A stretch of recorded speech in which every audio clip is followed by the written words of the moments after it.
A man is under arrest for impaired driving after crashing into a home in Fort Collins and then starting a big fire. Thanks for joining us. I'm Kim Christensen. And I'm Jeremy Hohola in for Tom Green this afternoon. The crash happened in the middle of the night when people inside were just getting ready to go to sleep. The fire was actually caught on video from one of the people who lives in that place. It happened just after 1:30 this morning. This home is off of West Prospect Road, not too far from Bowder Elementary School. 9 News' Northern Colorado reporter Amanda Gilbert spoke to the people who live inside about how they barely escaped getting hurt. While getting ready for bed, this is not the video CSU sophomore Jaden Kalikia thought would end up on her phone next. Like, it woke my roommates up who were sleeping. She heard a large bang. The sound was so loud that I thought this pine tree had fallen on the roof. Jaden says she was in fight or flight mode while smoke filled her house. It was like black smoke. My brain immediately went to, I'm gonna jump out of my window. Then that went, oh, I'm gonna break my legs, let's go back out and try again. Her next door neighbor's Ring doorbell captured the chaos happening outside. Guys, get up there! Guys, get out of the car! How many people are in the car? A car had crashed and landed inside this Fort Collins home. Because we have a ledge before our front door. So to have that much momentum to go up and then all the way through our brick wall / door, it had to have been a crazy speed. Jaden says minutes before this, she had been hanging out with her roommates in the spot where this car ended up. We were playing a game and I was like, okay, I'm gonna go to bed. But I saw a white flash and then the bang, and then our power just went out like that. Thankfully, no one was badly injured.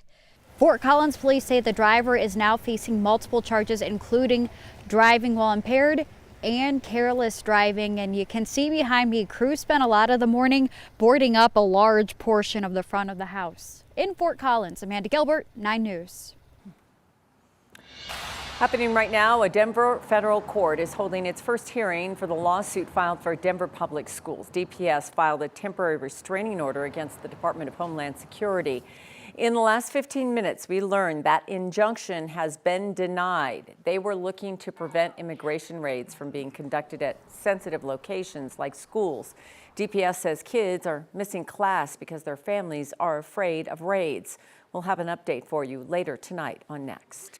And we have some developing news out of Loveland. Someone vandalized the Tesla dealership on Lincoln Avenue again. This is at least the 5th time since it's been hit since January. According to Loveland police, just after midnight, someone set fire to 2 vehicles using an incendiary device. The department says a responding officer put out the flames. Investigators also believe whoever did this threw rocks at several vehicles and at the dealership.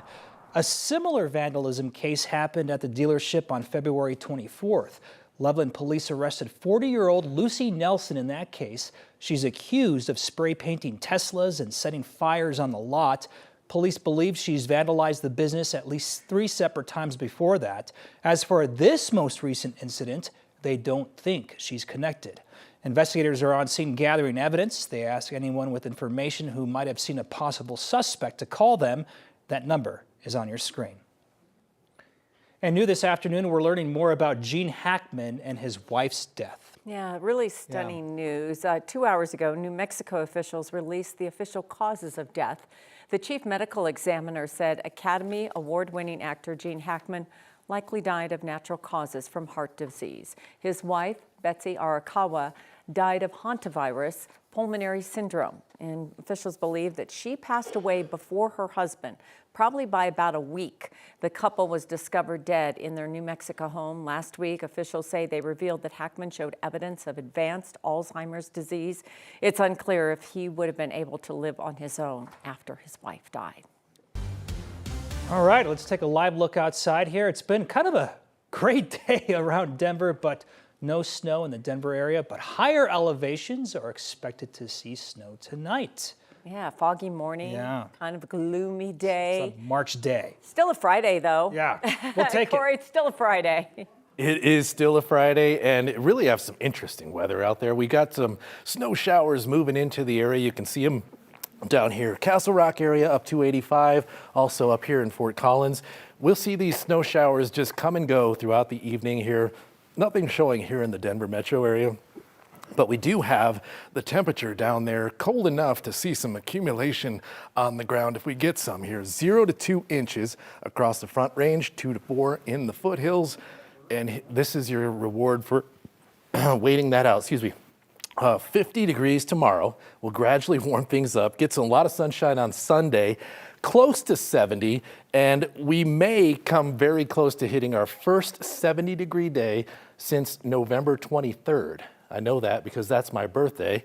That was the last time Denver hit 70 officially. So we got some warm weather ahead if we can just get through tonight's few snow showers. All righty. A woman already in prison for fabricating a child abuse claim has been sentenced for faking cancer. You may remember the case against Robin Niceta. She was a social worker who called in a fake child abuse claim against an Aurora City Council member. Investigators caught Niceta and charged her with multiple felonies a few years ago. During that case, prosecutors say Niceta faked a cancer diagnosis to delay her prosecution. She used random MRI images she downloaded from the internet and then submitted them to the court. Investigators caught her in that lie too. This morning, a judge sentenced her to 3 years probation for the fake cancer claim, but if she breaks any more laws, a 3-year prison sentence will kick in.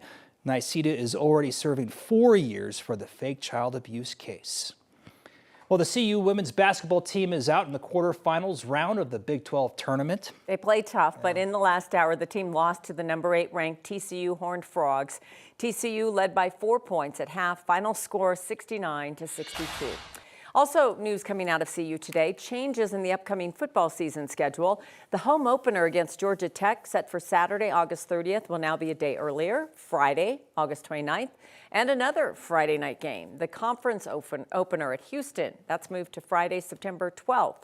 The Buffs have 7 home games this season. That hasn't happened since 1982 when Bill McCartney was coach. So a lot of opportunities to get up there and see the Buffs. Yeah, that's going to be more games. It'll be more exciting, home crowd, and it'll be a good. All the fun around it and everything else. It's the early starts are always hard for some people. We don't love getting up there and beating the traffic early. So we'll see what time some of the games are. Friday night, that's a good deal. We like that. All righty.